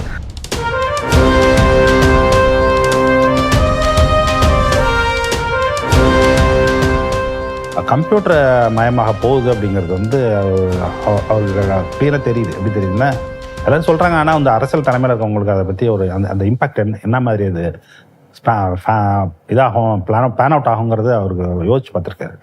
யோசிச்சு பார்த்துட்டு என்ன பண்ணியிருக்காருன்னு கேட்டிங்கனாக்கா, ஒரு ஸ்கூலில் போய் இருக்கிற பசங்களுக்கு எல்லாருக்கும் கம்ப்யூட்டர்னா என்னன்னு சொல்லி தருது. அது தனியார் நிறுவனங்களை போட்டு நீங்கள் போய் சொல்லிக் கொடுங்கன்னு சொல்லி அனுப்பிச்சி விட்ருக்காங்க. அப்போ கம்ப்யூட்டர் இன்னும் ஸ்கூலுக்குலாம் வந்திருக்காது. அந்த சமயத்திலேயே கம்ப்யூட்டர்னால் ஒன்று எடுத்துகிட்டு போய் தான் என் கம்ப்யூட்டர் இது இப்படி தான் ஆன் பண்ணணும், இது இதெல்லாம் பண்ணணும் அப்படின்னு சொல்லி அதுக்கு ஒரு சர்டிஃபிகேட் கோர்ஸ் சொல்லணும். ஆப்டெக்கு அது இது அதில் படித்தவன் 50 பேர் நாளைக்கு சாஃப்ட்வேர் வந்துச்சுனாக்கா 91 அது மாதிரி ஒரு பெரிய ரெவல்யூஷன் வரும்போது அது அவ்வளோ இதாக இருந்திருக்கு, ஹெல்ப்ஃபுல்லாக இருந்திருக்கு அவங்களுக்குலாம். என்ன அது இந்த மாதிரி அதை பிடிச்சி போகிறதுக்கு. கலைஞர் ஆட்சிக்கு வந்தது பிறகு காமராஜர் கல்வி ஆரம்ப கல்வி தொடங்கினார். உயர்கல்வியில் நம்ம பிற்பட்ட சமுதாயம், மிக பிற்படுத்தப்பட்ட சமுதாயம் போகலையே. இன்னொன்று இடையில சொல்லிடுறேன், பிற்பட்ட சமுதாயம் பிற்பட்ட ஜாதின்னு சொன்னால் ஏற்றுக்கப்பட்டார் கலைஞர். எப்பவும் பிற்படுத்தப்பட்ட சாதின்னு சொல்லணும், பாசிட்டிவ் வாய்ஸில் தான் சொல்லணும். அவங்க பிற்பட்டவர்கள் அல்ல, பிற்படுத்தப்பட்டவர்கள், மிக பிற்படுத்தப்பட்டவர்கள் அப்படின்னு தான் சொல்லுவார் அவர். அதனால் அவங்கெல்லாம் உயர்கல்வி பெற முடியாமல் நிலைமை இருக்க அப்படின்னு சொல்லிட்டு தான் எல்லா மாவட்டங்கள்லேயும் நீங்கள் இப்போ கணக்கெடுத்து பார்த்தீங்கன்னாக்கா அப்போ 67க்கு முன்னாடி இருந்ததை விட 70க்கு பின்னாடி ஏற்பட்ட கல்லூரிகள் எல்லா மாவட்டங்கள்லேயும் எல்லா வட்டங்கள்லேயும் நிறைய கல்லூரிகள் ஆரம்பித்தார் கலைஞர்.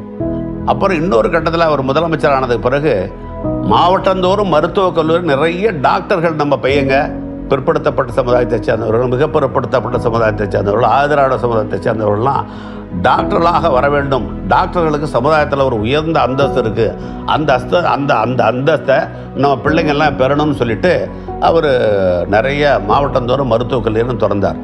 அதனால் கல்விக்கண் திறந்த காமராஜர்னு சொல்கிறோமோ அதே போலவே உயர்கல்வி கண்ணை திறந்தவர் கலைஞர். அது மாத்திரம் இல்லை, கணினி கண்ணை திறந்தவரும் அவர் தான், கணினி கல்வியை கொண்டு வந்தவரும் அவர் தான். தமிழ்நாட்டில் கணினி கல்வியை திறந்து வச்சவர் அவர் தான். அதனால் ஏழை ஆசிரியருடைய பையன் அமெரிக்காவில் போய் வேலை பார்க்குறான், இவர் நல்லா பங்களா கட்டிட்டு இங்கே வசதியாக இருக்கார். பல கிராமங்களில் நம்ம கண்கூடாக பார்க்கலாம். அது காரணம் கலைஞர். அவங்களுக்கு தெரியுதா இல்லையோ, பார்க்குறவங்களுக்கு தெரியும். எத்தனையோ பல்கலைக்கழகங்கள் அவர் வந்து ஆரம்பித்து வச்சது. வந்து பாரதியார் பல்கலைக்கழகம், பாரதிதாசன் பல்கலைக்கழகம், எங்கே பார்த்தீங்கன்னாலும் பல்கலைக்கழகங்கள் எல்லாமே ஆரம்பித்தது அவர் பீரியடில். வந்து பெரிய மருத்துவ கல்லூரிகள், இப்போ உதாரணமாக Madras medical college, Chennai medical college 180 190 வருஷம் கல்லூரி. அதில் வந்து நியூராலஜிக்கல் இன்ஸ்டிடியூட்டு, கார்டியாலஜி இன்ஸ்டியூட் எல்லாம் அவர் டைமில் வந்தது. ஸோ உயர்கல்விக்காக வேண்டி அவர் எவ்வளவோ வந்து திட்டங்கள் வகுத்து அதெல்லாம் கொடுத்து தமிழ்நாடு வந்து ஒரு கல்வி சிறந்த ஒரு மாகாணமாக ஆக்கணுங்கிறது அவருடைய சமயத்தில் நடந்தது. இன்னொரு புறம் என்ன பண்ணுறாங்க அப்படின்னு கேட்டிங்கனாக்கா, ஸ்காலர்ஷிப்ஸ் கொடுத்து ஹாஸ்டலில் கட்டி, ஏன்னா எவன் வேணாலும் இப்போ எங்கேயாவது தங்கி படிச்சுக்கலாம். ஏன்னா ஃபீஸ் கொஞ்சம் கொஞ்சமாக ஃபீஸ் எல்லாம் குறைச்சிக்கிட்டே வந்து ஃபீஸே எல்லாம் வாங்கிடுறாங்க. அதுமாதிரி படிக்க வச்சு இப்போ காலேஜினுடைய எண்ணிக்கை அவ்வளோ அதிகமானது. அதுமாதிரி ஆகும்பொழுது என்னன்னாக்கா, பள்ளிக்கல்வி முடித்தவொடனே எல்லாம் அப்படியே மற்ற வேலையை பார்க்க போகிறது போய் பள்ளிக்கல்விலேருந்து கல்லூரி கல்வி வரைக்கும் வர்றது அப்படின்னு. அதில் என்ன வேடிக்கை அப்படின்னு கேட்டிங்கன்னா, மற்ற ஊரில் அந்த மாதிரி டிஃப்ரென்ஸை நீங்கள் இதே பார்க்க முடியாது. என்ன பார்க்க முடியாதுன்னா, உயர் ஜாதிக்காரர்கள் தான் பெருமளவில் உயர்கல்விக்கு போவாங்க. இங்கே தான் வந்து எப்படி அப்படின்னு கேட்டிங்கனாக்கா, வித்தியாசமே ரொம்ப குறைவாக இருக்கும். யாருக்கும் இருக்கும் ஓசி, பிசி, எம்பிசி, எஸ்சி, எஸ்டிக்கே ரொம்ப ரொம்ப குறைவாக தான் வித்தியாசம். இந்த இதில் ஆண் பெண் வேறுபாடு அதேமாதிரி ரொம்ப குறைவாக இருக்கும். இப்போ இது மாதிரி வந்து கல்வி உயர்கல்வியை வந்து இந்த அளவு கொண்டு போய் சேர்க்குறாங்க.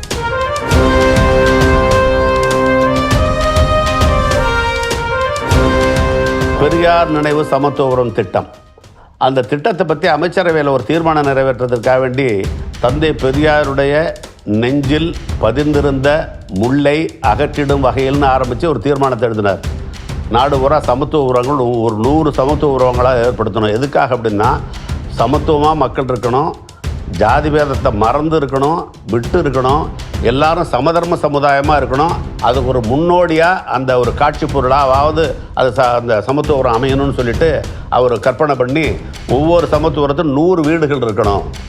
அதில் 40 வீடுகள் வந்து ஆயுதராடர்களுக்கும், 25 வீடுகள் பிற்படுத்தப்பட்டோருக்கும், இன்னொரு 25 வீடுகள் மிக பிற்படுத்தப்பட்டோருக்கும், 10 வீடுகள் மற்ற சமுதாயத்தை சேர்ந்தவங்களுக்கும் இருக்கணும்.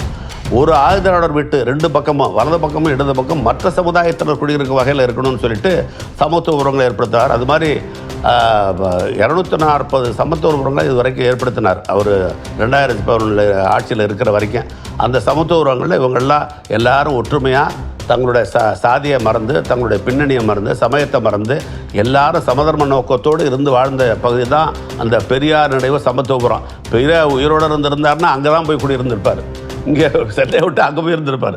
அது மாதிரி ஒரு சமத்துவபுரத்தை அவர் உருவாக்கினார். பழைய சங்க காலத்திலலாம் எல்லோரும் ஒற்றுமையாக தான் இருந்தார். அப்போ சாதி வேறுபாடுகள், சமய வேறுபாடுகள், எல்லாரும் அவங்க வேறு இவங்க வேறு, இந்த தெரு வேறு அந்த தெரு வேறுன்னு தான் சங்க காலத்தில் அதுக்கான எந்த விதமான ஆதாரமும் கிடையாது. அப்படி இருக்கும்போது ஏன் இப்படி பிளவுபட்டிருக்கு, இப்போ இப்படி விடுதலைக்கு பிறகு அல்லது இந்தியா நவீன இந்தியாவில் ஏன் இப்படி இருக்குன்னு சொல்லிட்டு அதனால தான் ஒரு சமத்துவபுரத்தை ஏற்படுத்தி எல்லாரும் பார்க்க முடியாது வைக்கணுங்கிறது அதான் உருவாக்கினார்.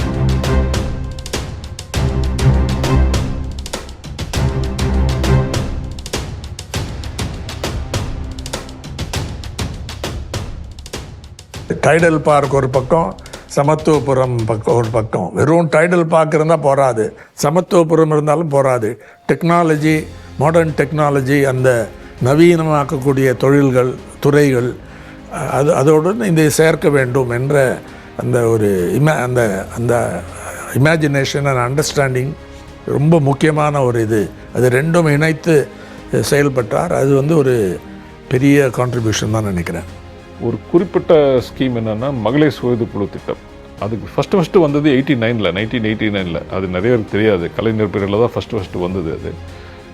அது இன்டர்நேஷ்னல் ஃபண்டிங்கில் வந்தது. ஒரு 6 மாவட்டத்தில் தான் பிகினிங்கில் இருந்தது. 96 இவர் திரும்பி வந்தப்போ 96, 97 என்னமோ அது எல்லா மாவட்டத்துக்கும் எக்ஸ்பேண்ட் பண்ணார். இருந்தது 6 மாவட்டத்தில் இருந்த ஸ்கீமு. அப்புறம் அவங்க ஜெயலலிதா அம்மையார் அதை அர்பன் ஏரியாஸ்க்கு, ஃபஸ்ட்டு ரூரல் ஏரியா மட்டும் இருந்தது, அர்பன் ஏரியாஸ்க்கு மட்டும் தான் இது பண்ணாங்க. ஸோ 2006 to 2010 அந்த ஸ்கீம்ஸ் வெரி வெல் இம்ப்ளிமெண்டடுங்க. யார் இந்த விமென்ஸ் டெவலப்மெண்ட் ஸ்கீம் பிரமாதமாக இம்ப்ளிமெண்ட் பண்ணோம். ஒரு உதாரணம் சொன்ன போனால் வங்கி கடன் இருக்குது பாருங்கள், அதில் இந்த சுயது குழுக்களுக்கு ஆவரேஜாக ஒரு 100 கோடி 110 கோடி தான் கிடச்சிருந்தது முந்தி பர் இயர். இந்த பிட்வீன் 89 and 2006 அந்த பீரியடில்.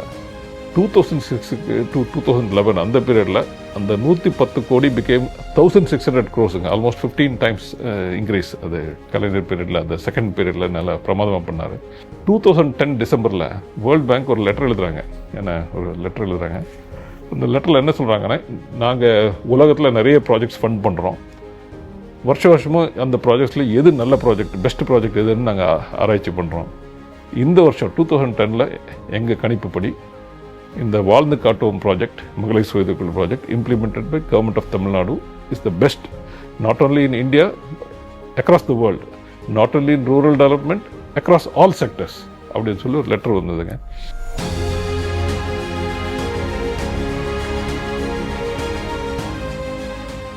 விவசாயிகளும் பொதுமக்களும் சேர்ந்து கொண்டு வரதுக்கு கலைஞர் வந்து உழவர் சந்தை அப்படின்னு ஒரு கான்செப்ட் ஆரம்பிச்சாரு.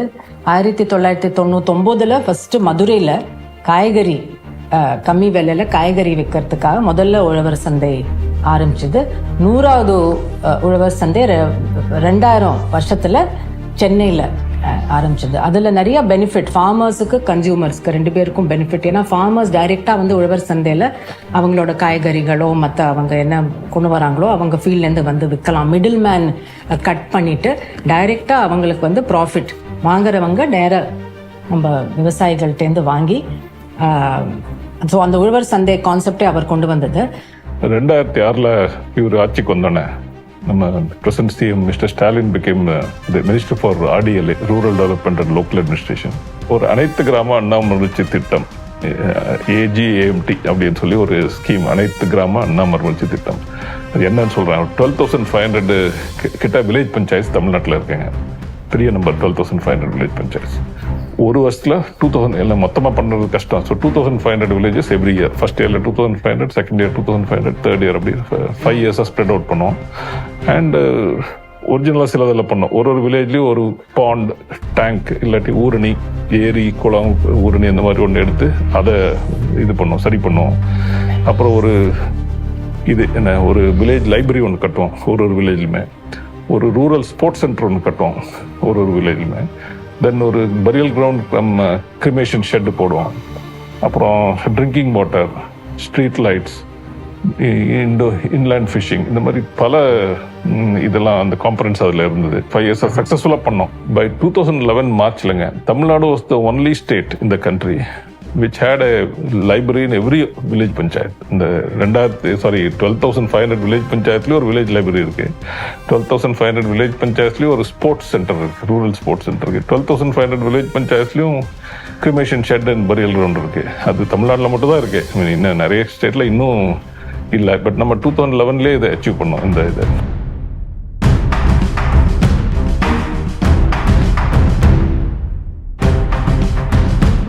கலைஞர் அவர்கள் அந்த காலத்தில் இன்ட்ரடியூஸ் பண்ண ஒரு திட்டத்தோட ஒரு அனுபவம் ஏற்பட்டது. அது என்னன்னா, மக்கள் குறை தீர்க்கும் நாள்னு ஒரு திட்டம்.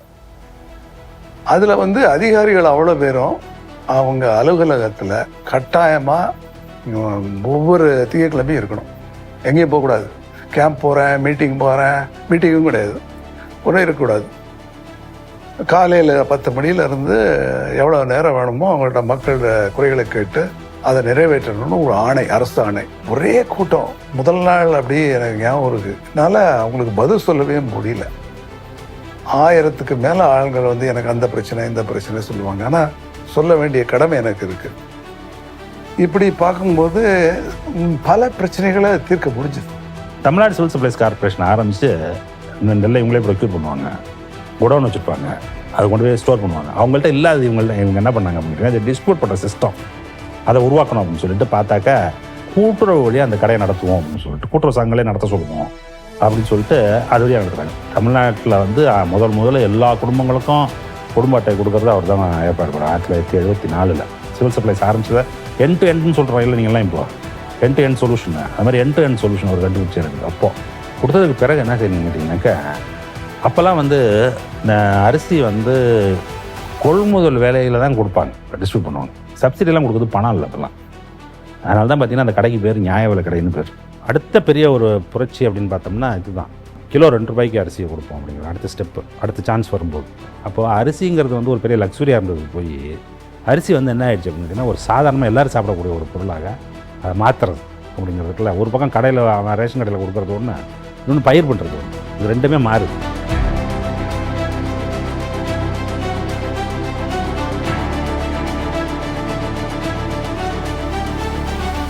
இதெல்லாம் பண்ணிகிட்டு இருக்கும்போது என்ன கேட்டிங்கன்னா இது எல்லாத்துக்கும் ஆதாரமாக என்ன இருக்குது அப்படிங்கிறதையும் பார்த்துக்கிறாரு. என்ன பார்த்துக்கிறாருன்னா இது எல்லாத்துக்கும் அடிப்படையான காரணமாக இருக்க வேண்டியது என்னன்னு கேட்டிங்கன்னா நம்மளுடைய ஐடென்டிட்டி, ஒரு அடையாளம் இருக்குல்ல, அந்த அடையாளத்தை வந்து நம்ம என்றைக்கும் தொலைச்சிடக்கூடாது அப்படிங்கிறது. அந்த அடையாள அரசியலினுடைய உச்சம் அப்படின்னு பார்த்தீங்க அப்படின்னாக்கா கன்னியாகுமரியில் நிறுவப்பட்டிருக்கக்கூடிய திருவள்ளுவர் சிலை தான்.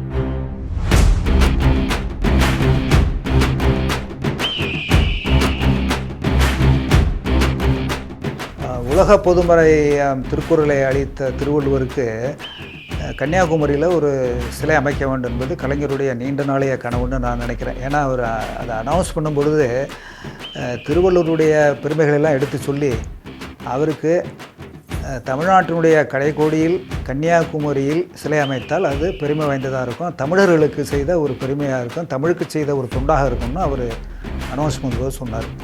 ரெண்டாவது, அந்த சிலை வந்து மற்ற கட்டடங்கள் போல் இல்லாமல் கலைநயமிக்க ஒரு காலங்காலமாக நிற்க வேண்டிய ஒரு சிலையாக அமைக்கப்பட வேண்டும் என்றும் அவர் அனௌன்ஸ் பண்ணார். அவர் 133 அதிகாரங்கள் எழுதியிருக்கிறார் திருக்குறள். அதனால் 133 அடி உயரத்துக்கு அவருடைய சிலையை எழுப்பணும். கன்னியாகுமரிக்கே போய் உளியால கல்லை செதுக்க தொடக்க விழா நடத்துகிறார் கலைஞர். ஆனால் அதுக்கப்புறம் அந்த 89-91 ஜனவரியில் மறுபடியும் ஆட்சி போயிடுது, அந்த தொடர் நடவடிக்கை இல்லாமல் போயிடுது. 96 ஆட்சிக்கு வந்ததுக்கு பிறகு தான் மறுபடியும் அதை தொடர்ந்து நடவடிக்கை எடுத்து 1/1/2000 அந்த சிலையை திறந்து வைக்கிறாரு கலைஞர். அந்த சிலை எல்லா மக்களுக்கும் தெரியும். சுனாமியாலேயே ஒன்றும் பண்ண முடியல அந்த சிலையை. சுனாமியோடைய அலைகளே அவருடைய தாடை வரைக்கும் தான் போச்சு, தலையை தொட முடியல அந்த சிலையில். அது மாதிரி சிரமமாக இன்னும் இந்த தென் திசைக்கு ஒரு பெரிய ஒரு இதாக அமைஞ்சிருக்கிறது. இந்தியாவுக்கே ஒரு பெரிய பெருமையாக அங்கே இமயமலை இங்கே திருவள்ளுவர் அப்படிங்கிற மாதிரி எல்லாரும் பேசுகிற மாதிரி ஆராய்ச்சியாளர்கள் எல்லாரும் பார்க்குற மாதிரி ஒரு சிலை அமைச்சு கொடுத்தவர் கலைஞர். சாதாரணமாக பார்த்தீங்கன்னா நினைப்பாங்க திருவள்ளுவருக்கு ஏதோ அவ்வளோ பெரிய சிலை வச்சுருக்காங்க அப்படி தான் நினைப்போம். ஆனால் அது அப்படி இல்லை, அது ஒரு ஸ்டேட்மெண்ட். அது என்ன ஸ்டேட்மெண்ட் அப்படின்னு கேட்டிங்கன்னா நீ ஒரு கல்ச்சரை சொல்கிறேன், நான் ஒரு கல்ச்சரை சொல்கிறேன். ரொம்ப முக்கியமான ஒரு மாற்றம் என்னவென்றால் பெண்கள் சொத்து உரிமைக்கு சமமான அவங்களுக்கு வந்து அந்த ரைட் உரிமை உண்டு என்று கொண்டு வந்து 1989 கொண்டு வந்தது ஒரு பெரிய ஒரு மாற்றத்தை ஏற்படுத்து. வேறு மாநிலங்களும் ஒவ்வொரு டைம் அதை வந்து பின்பற்றுவாங்க. இந்த இதில் அது டாக்டர் அம்பேத்கர் அவர்களுடைய ட்ரீம் அன்றைக்கி முடியல, அதை கலைஞர் இங்கே வந்து அதை நிர்ணயித்து விட்டார்.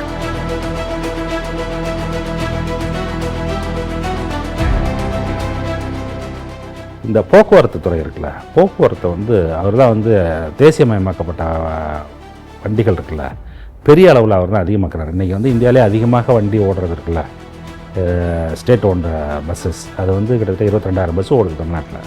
இது வந்து அவர் அப்பே பண்ணுறாரு. கிராமத்துக்கும் நகரத்துக்கு இருக்கக்கூடிய பிணைப்பு அப்படிங்கிறது ரொம்ப ஸ்ட்ராங்காகிடும். அது பல விதத்தில். ஒன்று அங்கே விளையிற பொருள்கள் இங்கே வர்றதுங்கிறது மட்டும் இல்லை, அங்கே இருக்கக்கூடிய ஆட்கள் இங்கே வர்றது இருக்குல்ல, அதுவும் அது மாதிரி வரும்போது தான் என்ன ஆகுதுனாக்கா தமிழ்நாடு வந்து இந்த அர்பன் பாப்புலேஷன் வந்து பெருமளவில் அதிகமாக ஆரம்பிக்குது.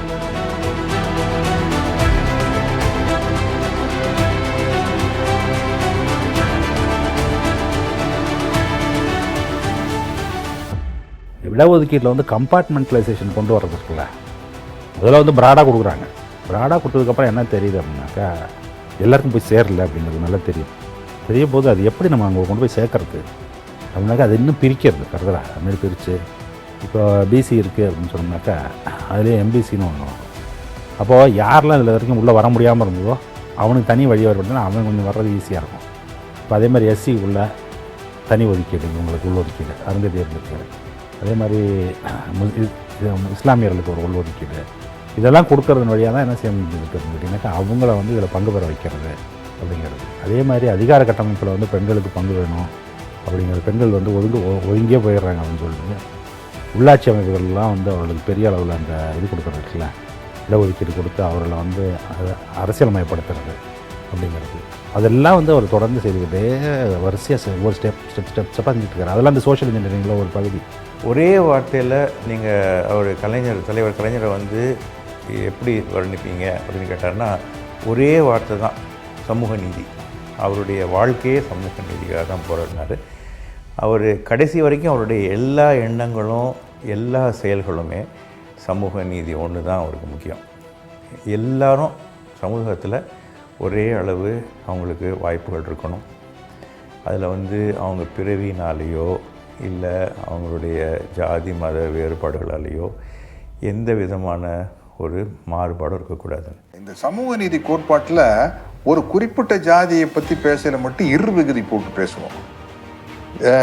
சில சமூகத்தில் வந்து அடக்கி ஒடுக்கி வஞ்சிக்கப்பட்ட மக்களை வந்து போட்டு பேசுவோம். கலைஞர் அவர்கள் சட்டசபைக்கு முதல்வராக வந்ததுக்கு அப்புறம் தான் எல்லாருக்கும் ஐயர், கவுண்டர், தேவர், முதலியார், வன்னியர், சக்கிலியர், பறையர், வண்ணார், அந்த போட்டு எல்லாத்தையும் சமப்படுத்துனது வந்து கலைஞர் தான். அப்போ வந்து எந்த அளவுக்கு அவருக்கு வந்து அது மேலே வந்து அது வந்து மூளையிலிருந்து வரதில்லை, இதயத்திலிருந்து வர்றது.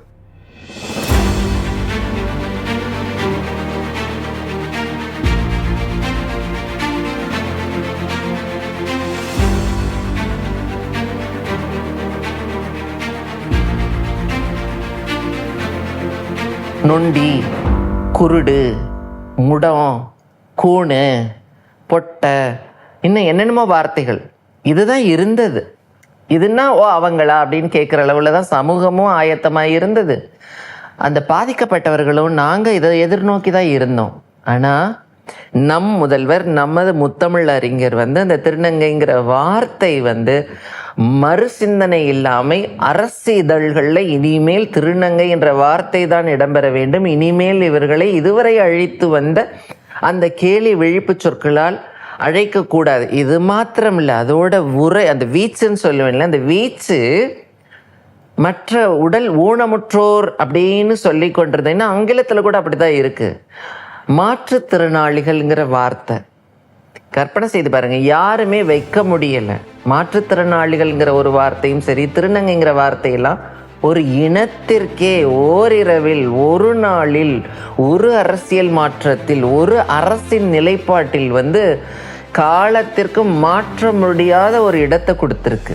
திருநங்கையர் நலவாரியம்னு இந்தியாவிலேயே முதன்முறையாக தனது சிந்தனையில் தோன்றியதை உருவாக்கியது நம் தமிழ்நாடு அரசு.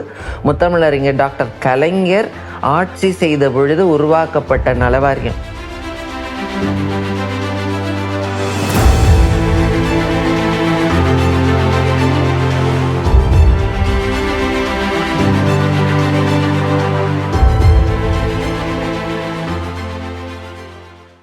யோசிச்சு பாருங்க, இந்தியாவுக்கு சுதந்திரம் வந்து 1947 வந்துருச்சு. யாருக்குமே தோணலை. சுதந்திர தினத்தன்னைக்கு கவர்னர் தான் கொடியேற்றுவாங்க. அந்த உரிமையை வந்து முதலமைச்சர்களுக்கு வாங்கி கொடுத்தது கலைஞர் தான். அதாவது சாதாரண பெண்களுக்கும் சைக்கிள் ரிக்ஷா ஓட்டும் தொழிலாளர்களுக்கும் எந்த அளவுக்கு நன்மை செய்தாரோ அதே அளவுக்கு நன்மையை வந்து இந்தியாவில் இருக்கிற அத்தனை முதல்வர்களுக்கும் இவர் செஞ்சுக்கிட்டார். அதனால் எல்லா முதலமைச்சரும் அதற்கு இவருக்கு நன்றி சொல்லணும், முதல்வர் கலைஞர் அவர்களுக்கு. இன்றைக்கு தமிழகம் வந்து மருத்துவத்தில் தலை நிமிர்ந்து நிற்குது உலகத்திலேயேன்னா அதுக்கு இந்த சமூக நீதி மிக மிக முக்கியமான ஒரு காரணியாகும். இதை நம்ம இன்றைக்கு மறந்துடக்கூடாது. ஆண்டவன் படைப்பில் அனைவரும் சமம் எனில் அவன் உயர் ஜாதிக்கு மட்டும் தங்கத்தால் மூளை செய்து தலைக்குள்ளே வைத்தானா? மற்ற ஜாதிக்கெல்லாம் மண்டைக்குள் இருப்பதென்ன களிமண்ணா சுண்ணாம்பா? அந்த சமூக நீதிக்கு விதை போட்டவர் கலைஞர். இன்றைக்கு அது நல்ல பெரிய ஆலமரமாக விரிஞ்சு நிற்குது. இதை நாம் இன்னும் பத்திரமா தண்ணி ஊற்றி பத்திரமா காப்பாற்றுறோம். சமூக நீதி இருந்தால்தான் மருத்துவ கட்டமைப்பு சிறப்பாக இருக்கும். மருத்துவ கட்டமைப்பு சிறப்பாக இருந்தால் தான் எல்லாருக்கும் எல்லாம்ன்ற கனவு நமக்கு கண்டிப்பாக நிறைவேறும். இப்போ அவங்க சொல்கிறாங்கல்ல சோஷியல் இன்ஜினியரிங் நீங்களாம் சொல்கிறீங்களா மீடியாவில்? சோஷியல் இன்ஜினியரிங்னா நீங்கள் சொல்கிறது என்ன, கட்சி அரசியலில் ஜாதியை ஒருத்தன் போத்துக்கிட்டு எதாவது பண்ணுறது தான் இப்போ சோஷியல் இன்ஜினியரிங்னு பேர் வச்சுருக்கீங்க. ஆக்சுவலாக சோஷியல் இன்ஜினியரிங்னா இதுதான் சோஷியல் இன்ஜினியரிங். என்ன சோஷியல் இன்ஜினியரிங்? அரசு செயல்படுத்தக்கூடிய திட்டங்கள் இருக்குல்ல, அதன் வழியாக சமுதாயம் எப்படி இயங்குதுன்னு இருக்குல்ல, இயங்குகிற விதி இருக்குல்ல, ஒவ்வொன்றுத்துக்கும் இயக்கத்துக்கு ஒரு விதி இருக்கும், அதுதான் இயங்கும். இந்த இயக்கிற விதியவே மாற்றுறது, அதுதான் இந்த மாடல் ரொம்ப ஒரு யூனிக்கான ஒரு மாடல். இந்த இந்தியாவில் நம்மளுடைய டெவலப்மெண்ட் ட்ரெஜெக்டரி இருக்குல்ல, இது வேறு எந்த மாநிலத்துலையும் இந்த ட்ரெஜெக்டரி இல்லை. நம்மளோட கேரளா நிறையா பண்ணியிருக்காங்க. ஆனால் அவங்க என்ன செய்ய மாட்டாங்கன்னாக்கா பொருளாதார நடவடிக்கைகளில் போதுமான அளவுக்கு கவனம் செலுத்த மாட்டாங்க. சமுதாய மாற்றங்களுக்கு கவனத்தை பொருளாதாரத்தில் அவங்க கவனம் செலுத்தலை. அங்கே மகாராஷ்டிரா, குஜராத்லாம் பார்த்திங்கனாக்கா அவங்க பொருளாதாரத்தில் பெரிய அளவில் கவனம் செலுத்திருக்காங்க. சமுதாய மாற்றத்தில் 0, ஒன்றுமே பண்ணலாம். நம்ம மட்டும்தான் என்ன பண்ணியிருக்கோம் அப்படின்னாக்கா அது ரெண்டுலேயுமே ரெட்டை தான் தண்டாவத்தில் பயணம் பண்ணுற மாதிரி பயணம் பண்ணி இந்த இடத்துக்கு சேர்ந்துருக்கோம். லெஜிஸ்லேட்டர் ரொம்ப சீரியஸாக லெஜிஸ்லேட்டிவ் அசம்பிளி இதை ரொம்ப சீரியஸாக எடுப்பார். மீதி பேர் சொல்கிறத கேட்பார். ஏதாவது விஷயம் விமர்சனம் கரெக்டாக இருந்தால் அதை ஒத்துப்பார். இது ரொம்ப வேறு எந்த பெரிய தலைவரும் இவ்வளோ மணி நேரம் அந்த அசம்பிளியில் உட்காந்து கேட்டுட்டு அதில் பார்ட்டிசிபேட் பண்ணது எனக்கு தெரியாது ஒன்று. அதே நேரத்தில் அவர் எப்போவுமே சொல்லுவாங்க அவருக்கு ஒரு நிர்வாக திறமை உண்டு. குயிக்காக டிசைட் பண்ணுவார். பல இதில் குயிக்காக ஏதாவது கிரைசிஸ் வந்தால், நெருக்கடி வந்தால் உடனே ஆக்ட் பண்ணுவார். உண்மையிலேயே தமிழ் கூறும் நல் உலகம் அவரை ஒரு அரசியல்வாதியாகவோ ஒரு குறிப்பிட்ட அரசியல் கட்சியின் தலைவராகவோ அல்லது வேறு எந்தவித ஒரு வித்தியாசமான பார்வைகளை எல்லாம் கடந்து ஒரு தமிழ் அறிஞராக, முத்தமிழ் அறிஞராக பார்த்தால் இனம் கடந்து, மொழி கடந்து, மதம் கடந்து, சாதி கடந்து, மனிதம் கடந்தும் கூட ஒரு உயர்நிலையில் பார்க்கக்கூடிய ஒரே ஒப்பற்ற தலைவனோடு நம்ம வாழ்ந்துட்டு இருக்கிறோம், இன்னமும் வாழ போகிறோம். அவர் முத்தமிழறிஞர் டாக்டர் கலைஞர். அது உழைப்புக்கு ஒரு உதாரணமாக இருந்ததுனால தானே கடைசியாக அவருடைய உறைவிடத்தில் அவர் எழுதினது மிக பொருத்தமானது. ஓய்வில்லாமல் உழைத்தவன் இதோ ஓய்வு கொண்டிருக்கிறான்.